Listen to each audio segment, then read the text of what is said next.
Nutrinor est fier d'épauler les jeunes agriculteurs d'ici en s'impliquant activement au programme du Fonds coopératif d'aide à la relève agricole depuis 2008.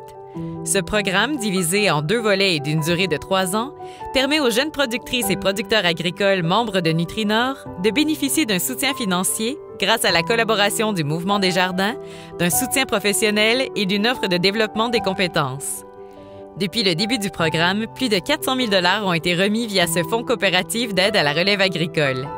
Ils ont pris la tête de leur propre entreprise, ils sont dynamiques et tournés vers l'avenir. Voici donc le portrait de 8 jeunes amoureux de l'agriculture qui incarnent l'entrepreneuriat agricole de demain.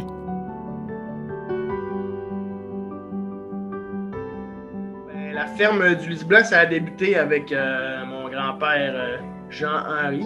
C'était une ferme, je dirais, de subsistance pratiquement. C'était pour faire vivre sa famille un petit peu. Il faisait un petit peu de tout, genre quelques vaches laitières, moutons, cochons, avec un petit peu de légumes. Pour faire vivre, là, il y avait plusieurs enfants. C'était mon grand-père. Mon père lui a bâti l'étable, une étable en 1967. Qu'il avait bâti avec ses frères. Puis, il a tout fait eux autres mêmes. C'est mon grand-père qui a fondé ça dans les années 1940-1950. Je suis la 3e génération. Je suis la 5e génération de la ferme des Tremblay, dans le fond. Moi, j'ai acheté en 2004 mes parents ferme E.G. Tremblay. C'était à mon père et ma mère. À partir de là, j'ai rebaptisé la ferme Génération 5. L'histoire de notre entreprise, c'est mon arrière-grand-père qui a commencé. Il arrivait de Chicoutimi, la cour de réserve. Puis il est venu acheter une terre, un petit morceau de terre à Jonquière. Mon père a acheté la ferme en 1997 avec mon frère. Moi, j'étais aux études dans cette année-là, encore. Puis il a vendu ses parts d'une autre ferme pour venir établir ses garçons. La ferme a démarré avec mon arrière-grand-père qui est arrivé à l'endroit où elle est présentement en 1914. Lui, il a commencé à cultiver la terre, puis il a transmis ça à mon grand-père, qui, lui, a transmis ça à mon père puis à mon oncle. Puis aujourd'hui, c'est à moi puis mon père. Récent, en 2020, juste avant le COVID, on a acheté la ferme, moi, ma soeur et mon beau-frère, le chum de ma soeur. Fait que depuis mars 2020, on est ensemble.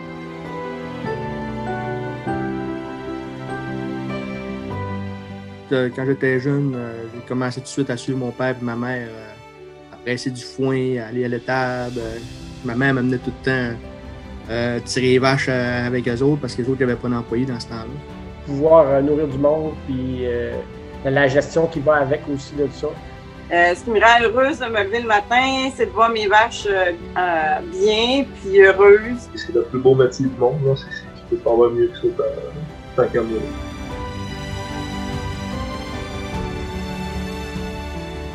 J'aime beaucoup les défis. Fait que toute en agriculture, à toute fois qu'on se lève, on a un nouveau défi à tous les jours. Fait que c'est ça, de réussir à relever le mieux possible les défis que la vie nous amène. L'agriculture, qu'elle soit plus durable, qu'on s'améliore pour les gaz à effet de serre, qu'on s'améliore aussi dans les champs, que l'agriculture, on fasse une belle image de nous pour les consommateurs. Moi, je pense que ça va passer surtout par la technologie. Je pense que la robotisation, comme je pense que c'est l'avenir qui s'en vient, le monde va plus s'en aller vers ça aussi, mais ça soit les salons de traite ou peu importe.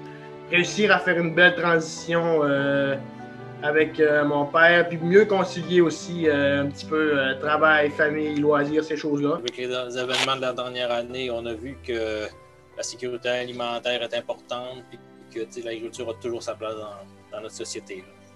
Moi, j'ai l'intention de suivre là-dedans, de continuer ce que mon père et mon grand-père ont fait.